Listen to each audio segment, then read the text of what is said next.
Welcome to FTC.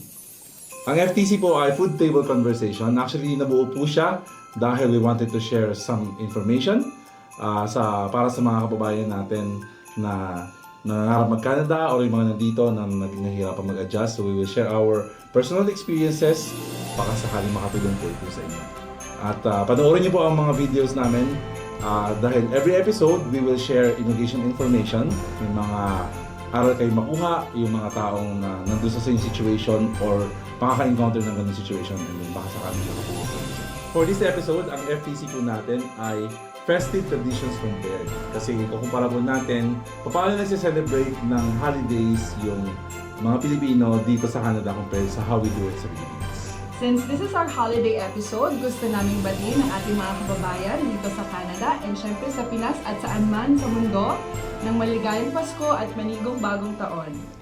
Happy Holidays! So, simulan na natin ang Festive Traditions Compared natin. Sino ba yung unang gustong mag-share ng mga naaalala ninyong traditions natin sa Pilipinas? Naalala ko dati, tuwing simbang gabi. Ayun yung simbang gabi, yung 9 days, di ba? Tapos yeah. sabi nila, kailangan nung kumpletuhin yung Siyam na. para mas matupad na yung wish mo. Yeah. The 9th day, matutupad yung wish mo. Uy, di ba yung sa bandang norte kasi kami, doon kami lagi tumitingin ng mga parol, yeah. Maraming, anong tawag doon? Yung mga parang kapiz. Kapis na lanterns. Yeah, Yeah. yung mga Kapis pala yung, Oo, ano nun? yung mga Yung pronunciation nun, hindi kapis? Hindi po, probinsya po. Kapis. Ay. So, kapis yun dapat. Kapis. Okay. Yun. So, Okay. yun, doon talaga parang kasama yung mga bata, so na-encounter nila sobrang daming ilaw. Sa highway pa lang sa daan, makikita mo yung mga bawat tindahan, nakabukas yung mga lights. So, yun, nakakamiss. Sabi nga namin, parang, dapat pala may dala rin tayo nandito kasi wala pa kaming nakikita ng mga magagandang lighting parol talaga. Tsaka mahal. Here. Mahal. Kung meron ka mang man, makita. yes. Oo. Yeah, yeah. So, sino sa inyo ang nagsa-celebrate ng Noche Buena dito? Kami. Lahat yata tayo, no? Ano yung Noche Buena ninyo? Just Christmas Eve or pati New Year's Eve? Medyo noche. Medyo noche. Again, Noche Buena yung tawag namin pati sa New Year's Eve eh. Isang naminis ko yung mga nangangaroling. Basta Oh, kakatok yun. ka lang sa bahay. Oh, yeah. Na, tapos sasabihin mo lang naman, patawad. Patawad! Ay, bakit meron patawad? Hindi ka magbibigay na.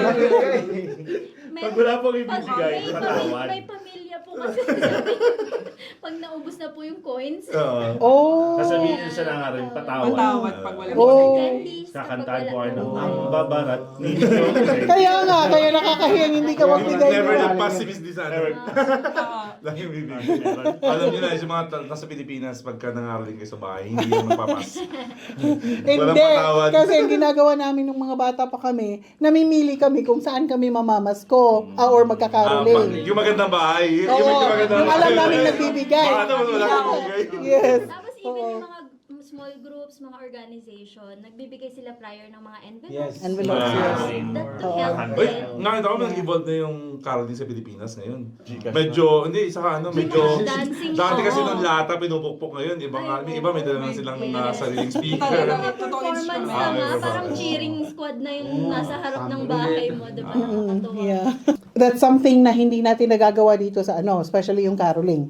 Yeah. Right? I mean, may mga nagkakaroling, Opo. di ba? Then may ano pa rin po, yung parang parol contest every sa mga yeah. province, Yeah. barangay, even though sa mga school, di ba? Palakihan ng... During started ng September, nag-ano na yung mga May theme. bata pa, mag-start pagandahan ng parol, mga other mga tawag na Mga decorations. decorations. Opo. Tsaka recycle, minsan Yeah. yeah. yung main Ah, motto, ano yung recycle. theme? Saka Galing sa speaking of recycle. September, sa Pinas basta Burr. Start Christmas Christmas season. Naririnig ko na si Burr Jose Marichal. Oo.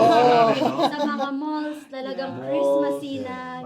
May ilang months na talagang Christmas season sa Pilipinas. Grabe pa gandahan talaga ng mga design ng Design sa mall, yung mga decors, Yeah, talagang yeah. all out sila. Tsaka, when you go to the malls kasi sa Pilipinas, pag panahon na ng Pasko, parang nafe-feel mo talaga yung, Yeah. yung Pasko, yung Yeah. festive spirit. Kasi, yun nga, September pa lang na ano na. Nagde-decorate Oo, na nagde-decorate na Yeah, sila. I think one of the longest celebration natin sa Pilipinas. No? Sa Christmas. Oo. Kahit sa buong parang Pilipinas talaga may pinaka-longest celebration ng Christmas. Pasok ng September 1. Started na lahat ng... And Yeah. family time din during December 25 kasi Metro Manila Film Fest, di ba? Oh, We yes, tend to go to yes. the cinemas talaga to. Sa reunion. Lahat ng reunion nangyayari dun Yes, sa, yes. sa Pasko. Parang Yeah, naalala ko, reunions. day ng 24, pagkagising mo pa lang, may mga nagbi-video kayo na. Ah. Tapos yung mga nanay, nagpe-prepare ng mga ulam. Even lunch pa lang, makikita mo na may mga bagong ulam na nasa lamesa. Tapos, tinatawag na yung mga bata. Minsan, usually mga magpipinsan kasi umuwi na from the provinces yung mga iba or baliktaran, yung mga pamilya na nasa Manila, pumupunta naman ng provinces. So, sama-sama lahat talaga. Sobrang, yun yung parang tumatak sa isip ko na ang daming tao sa bahay pag festive days. So, yun talaga. Pagdating ng yung pahapon na, yun naman yung minsan may mass, may mga mass na ina-attendan yung family. And then pag uwi, yun na yung start ng eating ng family. Ayan. Yung feast, no? Yeah, yung feast. Ano naman yung sineselebrate ninyo kapag New Year? New Year, you have, yun, hihintayin mo mag alas 12. Yung hindi ka matutulog. Kahit yung bata, naalala ko dati nung bata kami, papatulugin ka sa hapon para kaya mo tumagal hanggang alas 12 ng gabi. Kasi kailangan hintayin mo yung 12, tapos tatalon ka sa hagdan. Para Bakit daw? Bakit daw? Para tumangkad. Parang wala din. Wala sa kanila yan. Kaya Ako, naalala ko pag Naglalambitin pala yun sa tsaka parang walang Hindi nangyari. ka sinabihan ng kapitbahay. Naalala ko pagka, yun nga, mga fireworks or papatok, nagtatago naman ako sa kwarto kasi takot ako sa pero nung bata ako. So pagka hinintay ko muna mag-12, saka ako lalabas. Kasi nga, ang ingay-ingay, lahat ng klase ingay. Diba kasi kailangan pagdating ng 12 and bagong New Year, kailangan maingay para pasok swerte sa mga... Pantaboy daw ng ano yun, ng mga bad spirits. Naglalagay ba maingay. kayo ng mga cotton balls saka coins? Coins. Naalala ko kami ng dad ko, nagsasabi kami. Sabi ko rin sa buhay. Pamaswerte May na. mga bills saka... Saka yung yung mga bilog. Ilang bilog yun? kami naman, sa ano, butas. fruits lang. Tapos kinukumpleto yung Yung cotton balls para to absorb yun nga, prosperity and abundance. Yung And mga usually, Hindi alam yung photo we balls. prepare the polka dots na Yeah. di ba? Kasi it symbolizes wealth. No? So, kayong mga taga-North, do you go to Bulacan ba para mamili ng fireworks din? Is it Opo. a Sa tradition? Bukawi talaga, po. sobrang mura, sobrang dami. Yeah. So, naano namin yan, na-try din kasi namin yan once na pupunta ka talaga doon, tapos mura ng mga Mura po talaga. fireworks. Grabe talaga yung mga fireworks ng mga tinda. Saka pag nag-fireworks display po yung iba talagang Talagang grabe. fireworks Oo. display. Oo. Yan yung mga countdown ng New Year's event sa atin. Sa mga malls, talagang may concert, may fireworks display na halos 10 minutes mahigit. And naaalala nyo ba yung isa sa na-enjoy natin tuwing Most awaited. Pasko? Yes, most awaited would be the 13th month pay. So yan yung Christmas wala. bonus. Yan yung wala dito sa sa Canada. At ano ang palatandaan na na-receive mo na ang 13-month pay mo? Siyempre, unat na ang mga buko. Baka nail polish na. So that's something na yung 13th month pay hindi uso dito sa Canada yan. So, kapag nandito na kayo sa Canada, make sure na kayo yung nag-iipon para sa 13th month pay ninyo. Kasi yung inaano natin, yung pinambibili natin ng mga regalo sa Pasko, almost always, kung nasa Pilipinas tayo, nanggagaling sa 13th month pay natin, di ba? So, kailangan, So, walang 13 month pay. dahil walang 13th month pay. Ma'am, yung compared sa mga tradisyon sa Pilipinas, maliban sa 13 month pay, ano pa yung ibang wala dito? At ano yung meron din dito? Ang meron dito na wala sa Pilipinas ay snow. Snow. White Christmas. Yeah, White Christmas. White Oo. Christmas. So yun naman yung something na parang dito sa Canada mas feel talaga natin yung Pasko kapag white. Naalala ninyo last year yung Christmas natin was brown. Brown na. So it Kasi did kulang not na, no? feel as ano, Parang as- May Normal- ano pa rin, normal day. may kinoconsider sila na kapal ng snow for it to be a white Yeah. Christmas. Parang Oh, 6 More, talaga? more than Wala. 2 cm of snow on the ground on Christmas Day. Yun yung white White Christmas. White Oo. Christmas. Pag less than doon, hindi yung Hindi white siya. Christmas. Oh, Kahit white na siya. Kahit that's, malamig. that's good to know. Well, sa Philippines, di ba, we create our own winter wonderland. I don't know if you experienced this, but sa amin kasi, during elementary days, kumukuha kami ng tuyong branch ng puno, tapos binabalot namin siya ng white na crepe paper. Can you imagine how far we've become? Kasi, finally, dito sa Canada, nakikita na natin yung real na Yung Saka yung parang ano, frost sa Yes. ano, sa Yung styrofoam na ano? Yung styrofoam na... Styrofoam. Na igagano mo siya. Ito pa, di ba sa Pilipinas, September, ano na, Pasko na, yung Christmas tree natin, set up na. Dito sa Canada, usually, nag-i-start when? Yung December 1. Hindi, kailangan mo tapusin yung Halloween. Kasi ang decoration nila, hanggat hindi natatapos yung Halloween, is pang Halloween. After November. Oo. Tapos may bago pa ngayon because we want to be, ano mo tawag nun? Politically right? Politically correct. Politically correct. Oo. Marami pang mga tao ngayon dito sa Canada na nagre-react if you decorate for Christmas before Remembrance Day. Oo. Yeah. So, Kailangan isa pa tapusin yan pa sa rin. ano. Isa yan sa mga, although not everyone follows it, but as respect na rin siguro sa mga veterans natin. And then, when na-take down na ba ninyo yung mga ano ninyo, Christmas tree? Hindi Sa bahay? Oo, kasi dapat Three Kings. Yes, Di ba? after. Sa Pilipinas Pilipinas. kasi after yung 3 Actually, dapat po patatanggal ko na yung amin kaso napagalitan ako. So,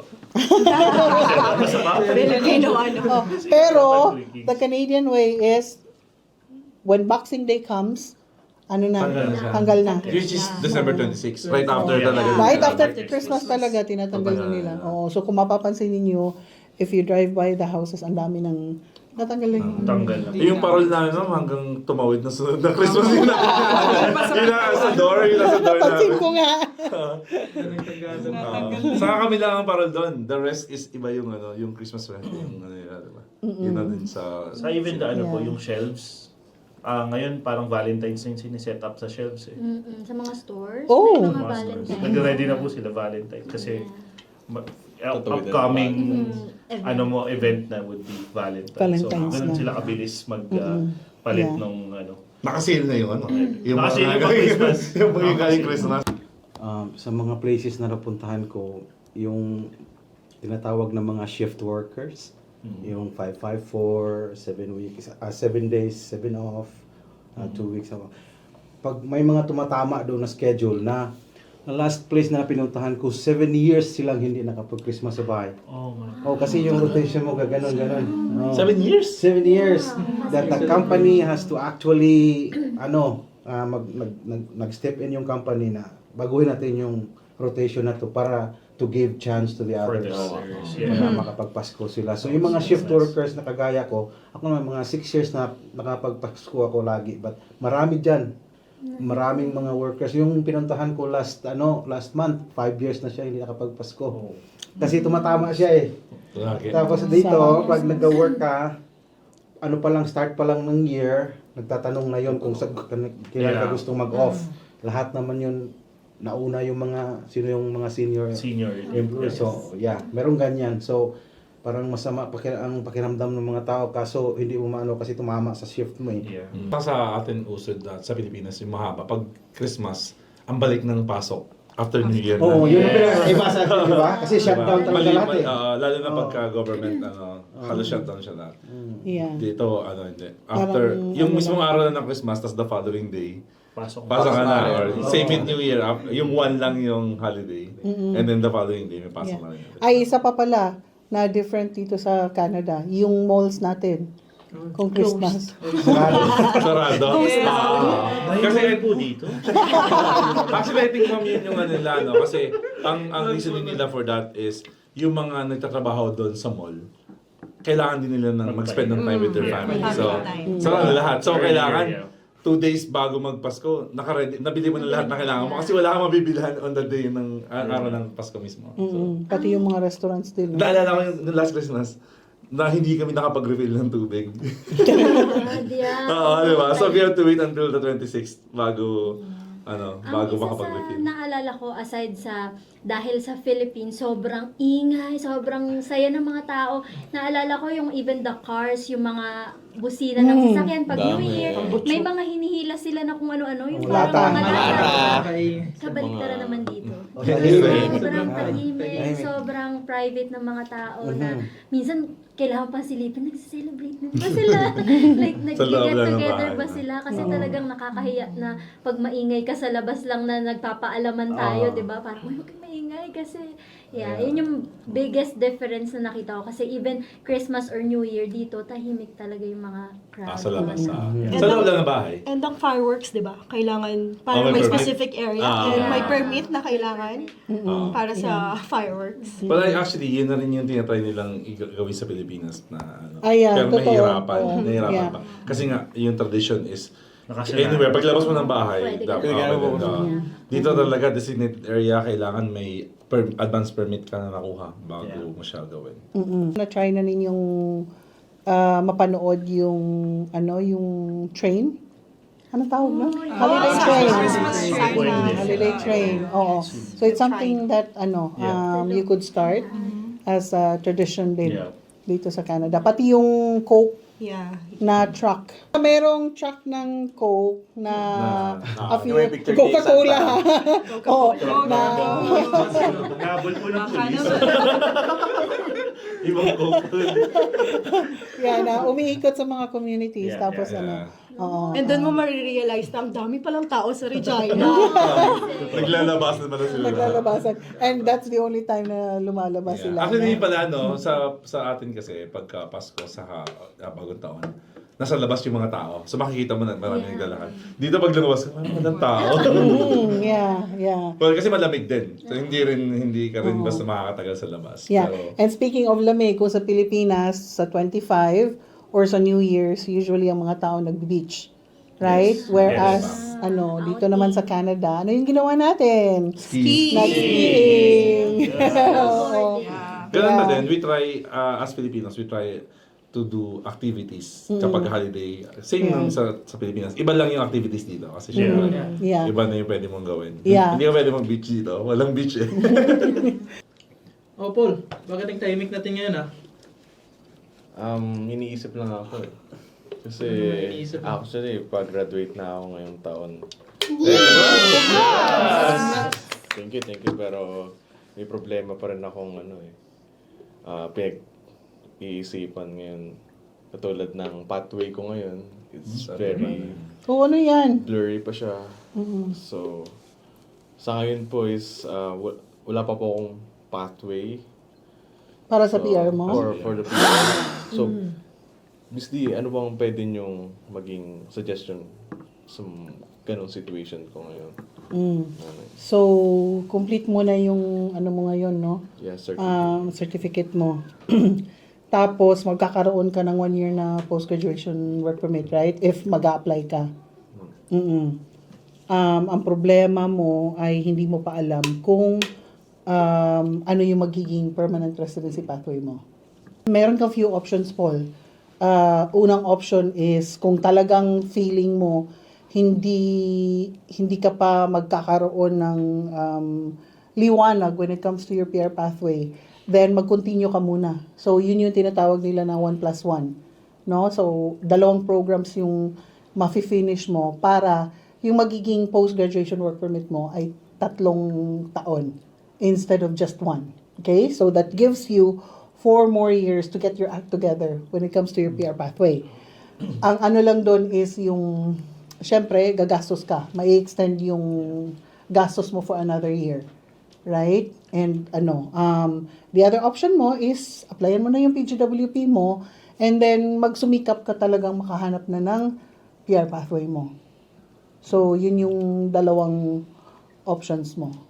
Ma'am, pagka nag-continue siya, anong mga kailangan niyang i-apply ulit? May letter of acceptance ba ulit yun? Depende yun sa depende sa school. May mga schools na pwede ka nang tumuloy kasi especially yung sa course ni Paul kasi it's parang siya parang staged siya. It starts with a certificate and then diploma and then pwedeng ituloy to bachelor's actually. Oo. So depende sa depende sa school nila yon. So, yun yung pag-iisipan mo kung tutuloy ka pa ba sa pag-aaral mo or applyan mo na yung PGWP mo. Kasi yung PGWP is a one-time, big-time thing. Hindi ka pwedeng mag-apply ulit. Let's say, for example, mag-apply ka ngayon, hindi ka nakahanap ng peer pathway mo. After your PGWP is done, mag-aaral ka ulit. After ng second na pag-aaral mo, it doesn't mean na makakapag-PGWP ka ulit. So one time lang yun. So kaya kailangan mo talagang mag-isip. And I do understand kung bakit medyo medyo matamlay ka dahil it's a tough decision to make. Yeah. Kaya pa. And, Lavan. yes. So sa mga kababayan natin na nakaka-encounter ng same scenario or situation with Paul, make sure mag-strategize ng mabuti. And going back sa ating current topic about festivities here and there in the Philippines, gusto rin naming malaman kung ano yung mga favorite traditions nyo anywhere in the world na nanonood sa amin ngayon. Yes, share kayo ng mga favorites ninyo ha. Mapasaan man kayo sa mundo. We wanna hear from you. So comment. Comment down below. Oo. Kaya for more chika, like, share, And subscribe!